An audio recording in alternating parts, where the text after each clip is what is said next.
ನಮಸ್ಕಾರ, ಇದು ನಮ್ಮ ಬೆಂಗಳೂರು. ನಾನು ನವಿತಾ ಜೈನ್. ಈಗ ಹೆಡ್ಲೈನ್ಸ್.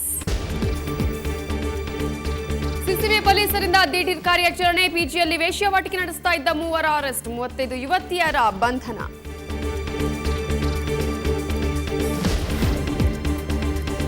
ವೈದ್ಯ ಮಾಡಿದ ಎಡವಟ್ಟಿನಿಂದ ಅಮಾಯಕಿಗೆ ಆಪತ್ತು. 4 ವರ್ಷ ಹೋರಾಟದ ನಂತರ ನ್ಯಾಯ ಸಿಕ್ತು. ಆರೋಪಿ ವೈದ್ಯನಿಗೆ ಬರೀ 1 ವರ್ಷ ಅಮಾನತು ಶಿಕ್ಷೆ ಸಾಕಾ?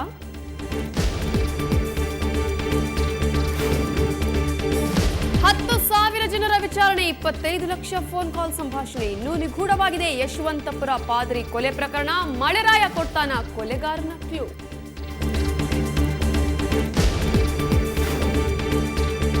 ಖ್ಯಾತ ಹಿನ್ನೆಲೆ ಗಾಯಕ ಮನ್ನಾಡೆ ನಿಧನ. ರವೀಂದ್ರ ಕಲಾಕ್ಷೇತ್ರದಲ್ಲಿ ಗಣ್ಯರಿಂದ ಅಂತಿಮ ನಮನ. ಬಂಗಾಳಿ ಸಂಪ್ರದಾಯದಂತೆ ಬೆಂಗಳೂರಿನಲ್ಲೇ ಅಂತಿಮ ವಿಧಿವಿಧಾನ.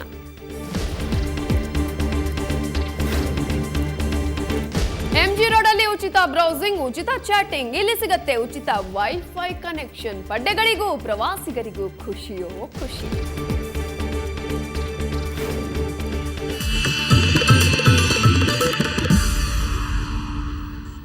ಬೆಂಗಳೂರಲ್ಲಿ ಪೇಯಿಂಗ್ ಗೆಸ್ಟ್ ಅಲ್ಲಿ ನಡೀತಾ ಇದ್ದ ವೇಶ್ಯಾವಾಟಿಕೆ ಜಾಲವನ್ನ ಪೊಲೀಸರು ಭೇದಿಸಿದ್ದಾರೆ. ಬೆಂಗಳೂರಿನ ಮಲ್ಲೇಶ್ವರಂನ ಕಾಡು ಮಲ್ಲೇಶ್ವರ ದೇವಾಲಯದ ಹತ್ತಿರ ಇರುವ ಪೇಯಿಂಗ್ ಗೆಸ್ಟ್ ಅಲ್ಲಿ ವೇಶ್ಯಾವಾಟಿಕೆ ನಡೀತಾ ಇತ್ತು. ಈ ಜಾಲವನ್ನ ಸುವರ್ಣ ನ್ಯೂಸ್ ರಹಸ್ಯ ಕಾರ್ಯಾಚರಣೆ ತಂಡ ಪತ್ತೆ ಹಚ್ಚಿತ್ತು. ಇವತ್ತು ಈ ವೇಶ್ಯಾವಾಟಿಕೆ ಅಡ್ಡೆ ಮೇಲೆ ದಾಳಿ ನಡೆಸಿದ ಇನ್ಸ್ಪೆಕ್ಟರ್ ಸತೀಶ್ ದೀಪಕ್ ನೇತೃತ್ವದ ತಂಡ ಬಾಂಗ್ಲಾದೇಶದ ಯುವತಿಯರೂ ಸೇರಿದಂತೆ 35ಕ್ಕೂ ಹೆಚ್ಚು ಯುವತಿಯರನ್ನ ಬಂಧಿಸಿದೆ. ಮಹಾಲಕ್ಷ್ಮಿ ಲೇಔಟ್ ಪೈಪ್ಲೈನ್ ರಸ್ತೆಯ ಪಿಜಿಯಲ್ಲಿ 17 ಯುವತಿಯರನ್ನ ಅರೆಸ್ಟ್ ಮಾಡಲಾಗಿದೆ. ಮಧ್ಯವರ್ತಿಗಳಾಗಿ ಕೆಲಸ ಮಾಡ್ತಾ ಇದ್ದ 3 ಪುರುಷರನ್ನ ಬಂಧಿಸಲಾಗಿದ್ದು, ಒಂದು ಆಟೋವನ್ನ ಪೊಲೀಸರು ವಶಪಡಿಸಿಕೊಂಡಿದ್ದಾರೆ.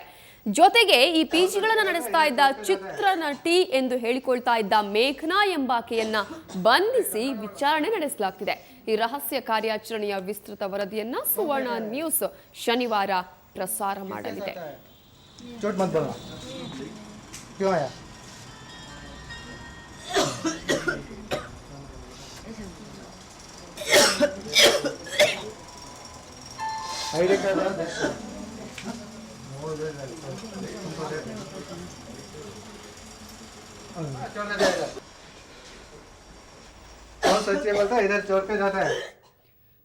ಬೆಂಗಳೂರಿನ ಮಲ್ಲೇಶ್ವರಂನಲ್ಲಿ ಪೇಯಿಂಗ್ ಗೆಸ್ಟ್ನಲ್ಲಿ ವೇಶ್ಯಾವಾಟಿಕೆ ನಡೆಸ್ತಾ ಇದ್ದಂತಹ ಒಂದು ಅಡ್ಡೆ ಮೇಲೆ ಈಗ ಪೊಲೀಸರು ದಾಳಿ ನಡೆಸಿದ್ದಾರೆ. ಈ ದಾಳಿಯಲ್ಲಿ 35ಕ್ಕೂ ಹೆಚ್ಚು ಮಂದಿ ಯುವತಿಯರನ್ನ ಅರೆಸ್ಟ್ ಮಾಡಲಾಗಿತ್ತು. ಈ ಒಂದು ಜಾಲವನ್ನ ಸುವರ್ಣ ನ್ಯೂಸ್ ರಹಸ್ಯ ತಂಡದ ಕಾರ್ಯಾಚರಣೆ ನಡೆಸಿತ್ತು. ಈ ಸಂದರ್ಭದಲ್ಲಿ ಈಗ ಈ ಒಂದು ಅಡ್ಡೆ ಮೇಲೆ ದಾಳಿ ನಡೆಸಿದಂತಹ ಇನ್ಸ್ಪೆಕ್ಟರ್ ಸತೀಶ್ ಹಾಗೆಯೇ ದೀಪಕ್ ನೇತೃತ್ವದ ತಂಡ ಬಾಂಗ್ಲಾದೇಶದ ಯುವತಿಯರೂ ಸೇರಿದಂತೆ 35ಕ್ಕೂ ಹೆಚ್ಚು ಯುವತಿಯರನ್ನ ಬಂಧಿಸಿದ್ದಾರೆ. ಮಹಾಲಕ್ಷ್ಮಿ ಲೇಔಟ್ ಪೈಪ್ಲೈನ್ ರಸ್ತೆಯ ಪಿಜಿಯಲ್ಲಿ 17 ಯುವತಿಯರನ್ನ ಅರೆಸ್ಟ್ ಮಾಡಲಾಗಿದೆ.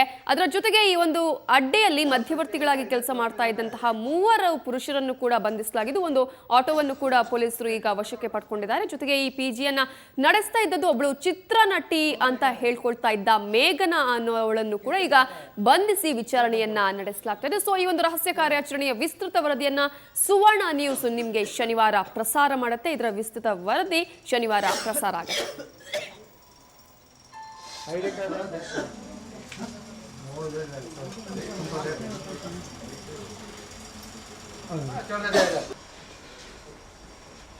सच्ची बोलता इधर चोर के जाता है कन्नड़ वाला ना कौन लेके आया है? किसके साथ आया? चोट मत बोलना. क्यों आया?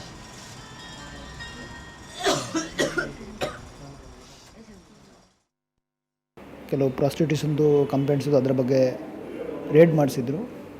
ಆಮೇಲೆ ಅದರಿಂದ ಒಟ್ಟು 35 ಹುಡುಗಿಯರು ಬೇರೆ ಬೇರೆ ಕಡೆ ಇದ್ದರು, ಅವ್ರಿಗೆ ರೆಸ್ಕ್ಯೂ ಮಾಡಿದ್ದಾರೆ.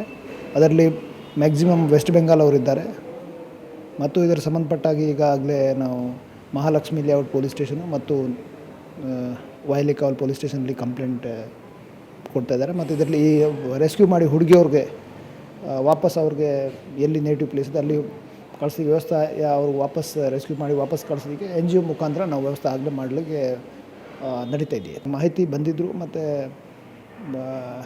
ಬೇರೆ ಬೇರೆ ಇನ್ಫಾರ್ಮೇಷನ್ ಇತ್ತು, ಅದು ಎಲ್ಲ ಡಿಟೇಲ್ ಇನ್ವೆಸ್ಟಿಗೇಷನ್ ಅದು ವೆರಿಫೈ ಮಾಡಿಕೊಂಡು ಅದ್ರ ಮೇಲೆ ವೈದ್ಯರು ಮಾಡಿದ ಎಡವಟ್ಟಿನಿಂದ ಆಕೆ ಕೋಮಾದಲ್ಲಿದ್ದಾಳೆ. 4 ವರ್ಷದಿಂದ ಆ ಕುಟುಂಬಕ್ಕೆ ಖುಷಿ ಅನ್ನೋದೇ ಇಲ್ಲ. 4 ವರ್ಷದ ನಂತರ ಆ ವೈದ್ಯರಿಗೆ ಶಿಕ್ಷೆಯಾಗಿದೆ. ಆದರೆ ಅದು ಕೇವಲ 1 ವರ್ಷದ ಅಮಾನತು ಶಿಕ್ಷೆ.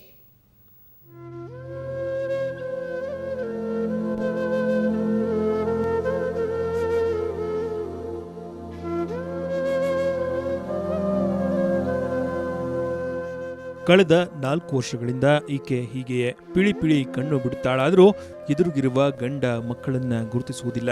ಜೀವ ಇದೆಯಾದರೂ ಚೈತನ್ಯವೇ ಇಲ್ಲ. ಈಕೆಯ ಹಳೆಯ ಫೋಟೋ ನೋಡಿದ್ರೆ ಎಂಥವರ ಕರಳು ಚುರ್ರನ್ನುತ್ತೆ.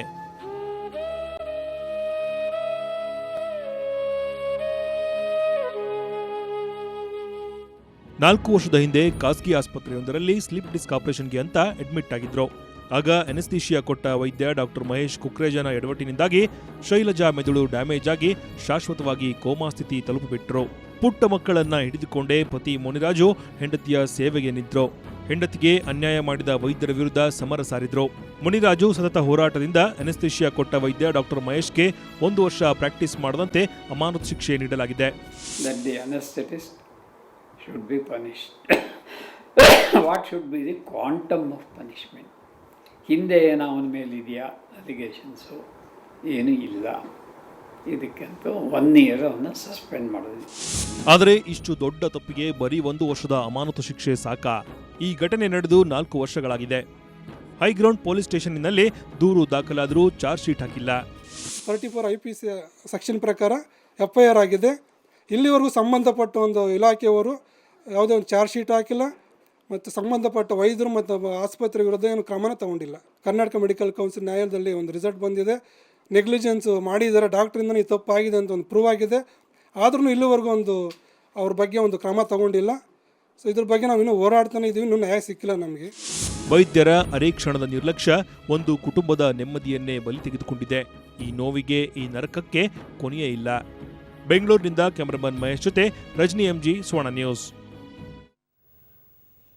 ಆತ ಹಣ ಗಳಿಸಬೇಕು ಅಂತ ದೂರದ ವಿಜಯವಾಡದಿಂದ ಬೆಂಗಳೂರಿಗೆ ಬಂದಿದ್ದ. ಇಲ್ಲಿ ಒಳ್ಳೆ ಸಂಬಳದ ಕೆಲಸವೂ ಸಿಕ್ಕಿತ್ತು. ಆದರೆ ಅದೇನಾಯ್ತೋ ಏನೋ, ಎಲ್ಲವನ್ನ ಬಿಟ್ಟು ಸಾವಿನ ಮನೆಯ ಬಾಗಿಲು ತಟ್ಟಿದ್ದಾನೆ.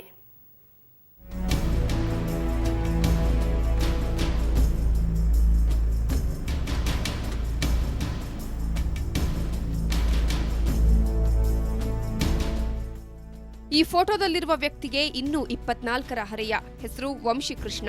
ಮೂಲತಃ ಆಂಧ್ರದ ವಿಜಯವಾಡದವನು. ಇತ್ತೀಚೆಗಷ್ಟೇ ಬೆಂಗಳೂರಿಗೆ ಬಂದಿದ್ದ. ತನ್ನೂರಿನಲ್ಲಿ ಸಂಬಳ ಕಡಿಮೆ ಅಂತ ಬೆಂಗಳೂರು ಕಡೆ ಮುಖ ಮಾಡಿದ್ದ. ಹನಿವೆಲ್ ಎಂಬ ಕಂಪನಿ ಸೇರಿದ್ದ. ಇಲ್ಲಿ ಕೈತುಂಬ ಸಂಬಳ ಪಡಿತಿದ್ದ. ಆದ್ರೂ ವಂಶಿಗೆ ಅದೇನಾಗಿತ್ತೋ ಏನೋ, ನಿನ್ನೆ ರಾತ್ರಿ ತಾನು ವಾಸವಾಗಿದ್ದ ಮಹದೇವಪುರದ PGಯಲ್ಲೇ ನೇಣು ಹಾಕಿಕೊಂಡು ಆತ್ಮಹತ್ಯೆ ಮಾಡಿಕೊಂಡಿದ್ದಾನೆ. Our colleges also, whenever we come across this type of scenarios and all, he'll be saying like he's an waste fellow, he don't have courage to leave. Why that bloody idiot done like that? He would have succeeded in life. That ending life, it's not at all a matter like this and all. He used to say for us. So I'm damn sure he won't do like that. But situations are like that. We need to believe him. ವಂಶಿಗೆ ಯಾವುದೇ ಚಟ ಇರಲಿಲ್ಲ. ಈತ ಲವ್ವಲ್ಲೂ ಕೂಡ ಬಿದ್ದಿರ್ಲಿಲ್ವಂತೆ.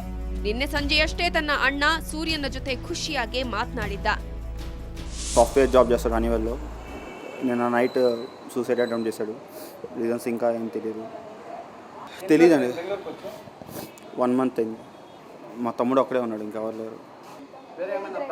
Problem ఏం లేదండి, హ్యాపీగా ఉన్నాం అందరం. జాబ్ వచ్చింది, వాడికి జాబ్ ఉంది, నాకు జాబ్ ఉంది. లవ్ మ్యాటర్ ఏమీ లేవు. హెల్త్ ప్రాబ్లం కూడా ఏం లేదు, అసలు రీజనే తెలియదండి. నిన్నటిదాకా కూడా నవ్వుతూ మాట్లాడుతాను అందరితో. ವಂಶಿ ಆತ್ಮಹತ್ಯೆಗೆ ಕಾರಣ ತಿಳಿದು ಬಂದಿಲ್ಲ.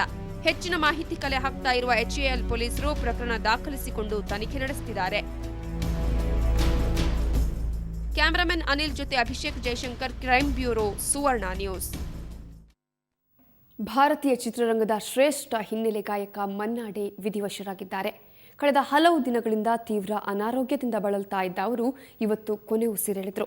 ಬೆಂಗಳೂರಿನಲ್ಲೇ ಅವರ ಅಂತ್ಯಕ್ರಿಯೆ ನೆರವೇರಿತು.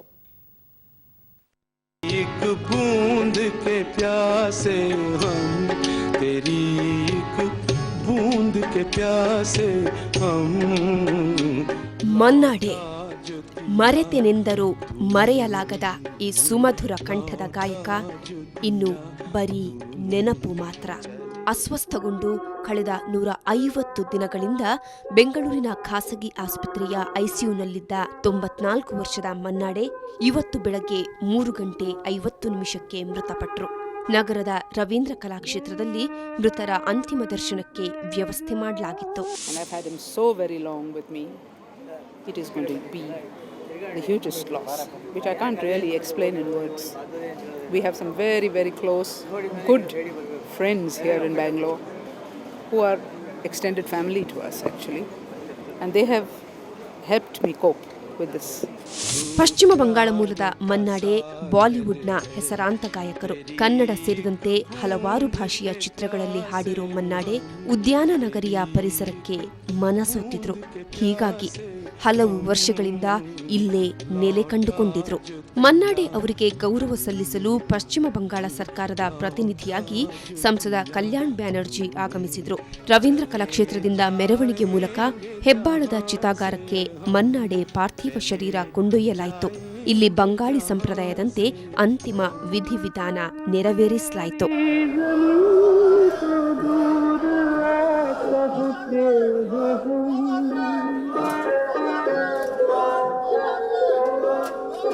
Today I have come for paying the last respect to Mannade. Mamata Banerjee, the Honorable Chief Minister of the West Bengal, has sent me to pay the respect to Mannade.